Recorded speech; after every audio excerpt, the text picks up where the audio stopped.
was surprised when he heard this. He turned around and said to the crowd following him, I tell you, I have never found faith like this, not even in Israel. The messengers went back to the officer's house and found his servant well.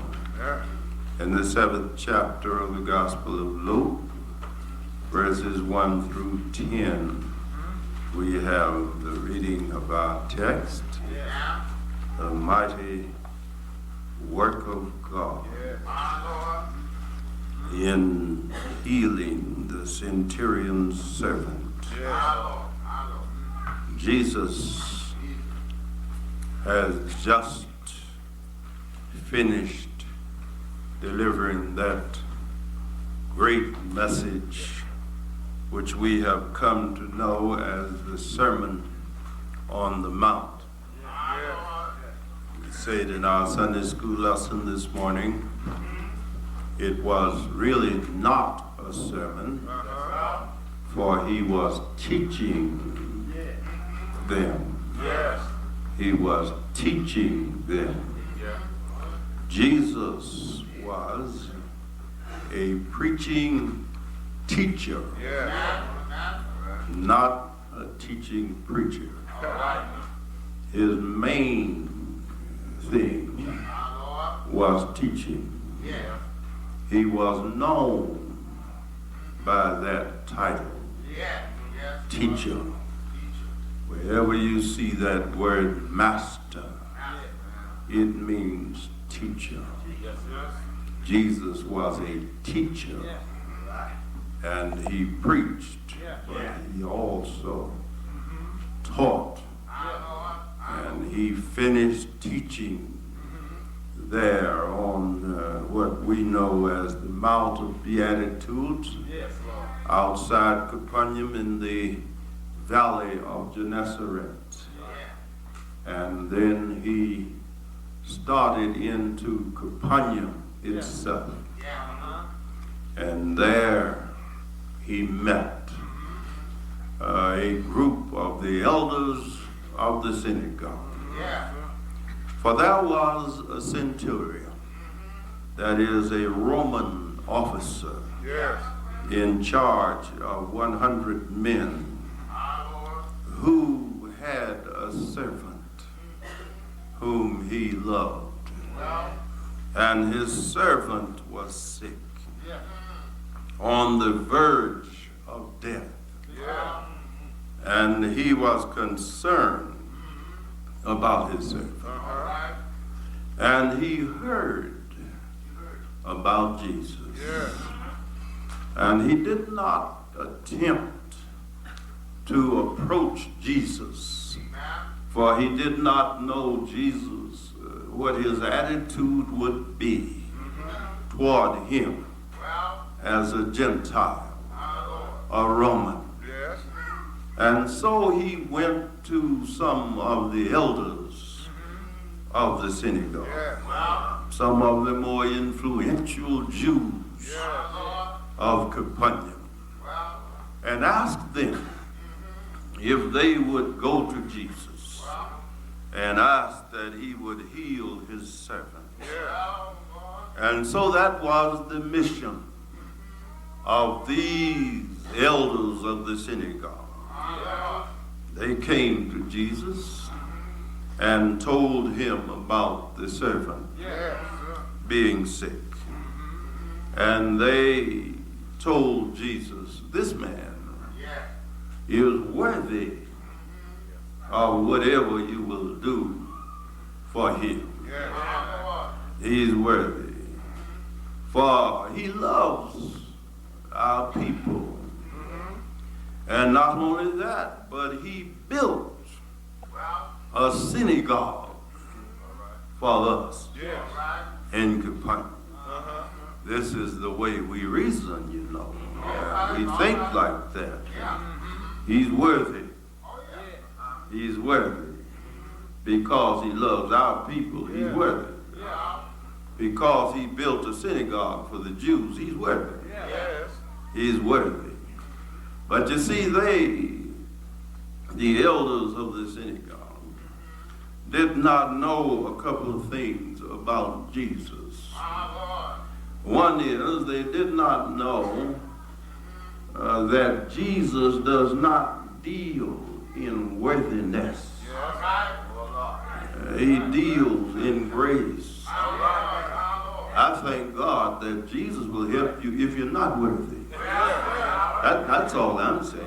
Jesus will help you if you're not worthy of his help. You don't have to cite all the good things that somebody has done to get Jesus to help you. All you have to tell Jesus is he needs help.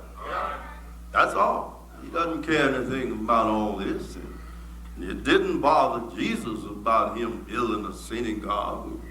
All of that, all they had to say to Jesus was the man is in need of your help. And he's seeking your help. Yes. And so they said he's worthy and he loves us and he built a synagogue, all of that sort of thing. And you ought to come and heal the man's servant. Jesus did not even go into the matter with them. He just decided it was on his way anyhow. He just decided to go on by there and look in on the gentleman himself. While they were on the way to the man's home, they were met by another group. This group were friends of the centurion. First, he sent the elders of the synagogue. And then he sent his friend to talk with Jesus. This man decided that he needed somebody to make intercession with Jesus for him. Unfortunately, there are many people today who think they need to go through somebody to get to Jesus. There are still those who think that they ought to have somebody else to talk to the Lord for them. Some churches, some denominations have priests who intercede for the people with God. And then there are some who think that the saints will intercede for them. So they talk to the saints. St. Peter, St. Paul, you know. St. Andrew, St. Thomas, St. Teresa, St. Monica, Santa Monica, any saint. And above all, our Blessed Lady. Yeah. You can just talk to our Blessed Lady. She will intercede with her son on our behalf. That's what this man, he didn't know. He was a pagan, and he thought somebody ought to speak to Jesus on his behalf. But while they were on the way, I said they met some friends of his. And those friends brought a message from the man, from the centurion, from the great Roman official. They brought a message. And he said to Jesus, you don't have to bother to come. At first I thought that you ought to come and heal my servant, but it's really not necessary for you to bother to come. For several reasons. One is that I don't think I'm worthy for you to come into my home. You see, I live the kind of life. I just don't think I'm worthy. I wouldn't want the rabbi to come in because I am a military man. I'm under authority. And I'm used to just giving orders And when I say something to one, he does it because of my rank.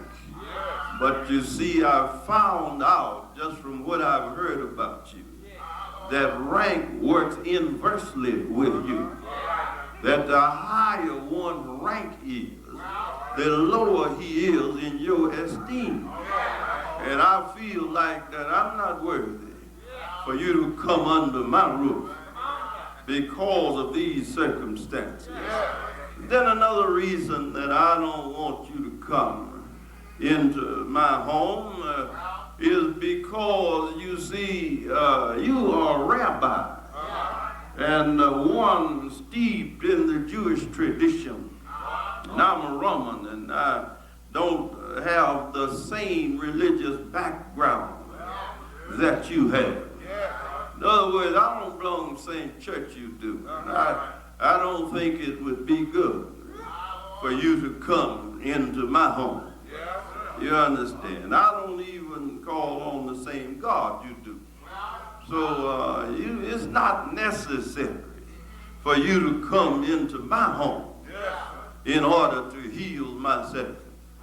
And then the next thought is that I don't think I'm worthy to come into your presence. For you see, Mark told the story, I don't know if it's the same one, but he told the story where a centurion came to Jesus and asked him to heal his servant. But this fellow said, I don't feel worthy for you to even come or for me to come into your presence. I just don't feel worthy. I just feel like I shouldn't come into your presence. Oh, the tragedy of it all. We have people today who don't feel good enough to come to church. I've talked with people that say, I don't feel good enough to come. Then when they fool around and wind up out here, and you get to talking with them, they say, well, as soon as I get my life straightened out, I'm going to come to Christ. You know, that's a sad thing. He said, I can't come to Christ until I get my life straightened out. You know, that's like saying, as soon as I get my clothes washed, I'm going to the laundry. That's exactly what that is. As soon as I get them clean, then I'll take them to the laundry. I don't want to take them that dirty, you know. They don't understand what the laundry is all about. It's all about dirty clothes. That's what laundry is about. It's about dirty clothes. It ain't about clean clothes at all. You don't need to take clean clothes to the laundry. Yeah, but as soon as I get them all clean, I'll bring them out there and get them all pressed out, take them to the cleaner, you know. But you see, we have to understand that you come to Jesus on the basis of your need for Jesus. If you don't need, don't come. There ain't no need even coming if you don't need anything. Oh, I wouldn't have come out here the other Sunday as bad as it was if I didn't need something. Man, I wouldn't come out here for the fun of it. Nowhere to park and slipping and sliding all over the street. And I'm coming out here just to be coming out here. No, I come out here because I need something. And if you come here, you ought to be coming because you need something. You ought to have a need to bring with you. This man had a need, but he said, I don't think I should come because I'm not worthy to come. And that sounds all negative. It seems like Jesus would have said, well, if you don't want to come, forget it. Yes, sir. That's what we would have said. Well, if you don't want to come, just forget about it. It's your servant that's sick, not mine. You the one needs some healing. But Jesus saw something else in what this old boy said. For he said not only that he was not worthy for Jesus to come into his home, he said not only that he wasn't worthy to come into the presence of Jesus, but he said something even more important. He said to Jesus, if you just speak the word, he will get well. You understand? You have to cut through all that other stuff in order to get to the meat of this thing. The meat of this thing is that this man realized that Jesus was able just to say the word, and his servant would be healed. You don't have to come, just say so, and he will be healed. Now you're talking about some faith in Christ Jesus. Jesus, that stopped Jesus in his tracks. He turned around and said, I have not seen this kind of faith, even among the people of God. Or you would be surprised at how some people out there in the world that have had no contact with the Lord at all can put church folk to shame having faith in the Lord. This man said, I believe that if you say the word, he'll be healed. He said, I believe that you don't have to take another step in this direction. But I believe that if you desire my servant to be healed, he will be healed. That's a whole lot of faith for a pagan to have in the Lord. That's a whole lot of faith for a heathen to have in the Lord. There are so many people sitting up in the house of the Lord every Sunday morning that have not this kind of faith in the Lord helping them. They come to church, they sit up and sing the hymns. They sometimes say the prayers. They sometimes even preach. But they do not believe that the Lord is able to heal their condition. Some folk come to the Lord singing and praying and testifying and don't have enough faith to believe that the Lord will sustain them in the midst of their troubles. I come this morning to say along with this centurion, don't worry about it. I know that the Lord is able to heal the condition. I know just a word from him will do the job. His word,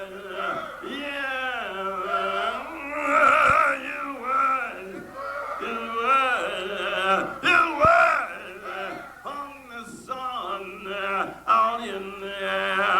His word hung the stars to light by night. Put the moon as a lesser light. His word, his word, his word, his word,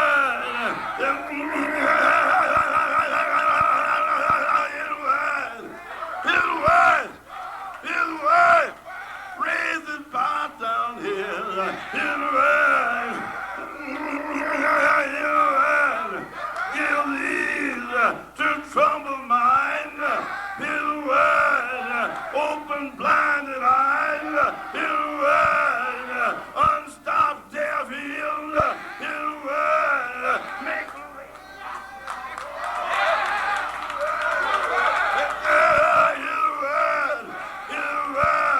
his word, raises bowed down head. Give ease to troubled mind. His word. His word. Lord, the church is over.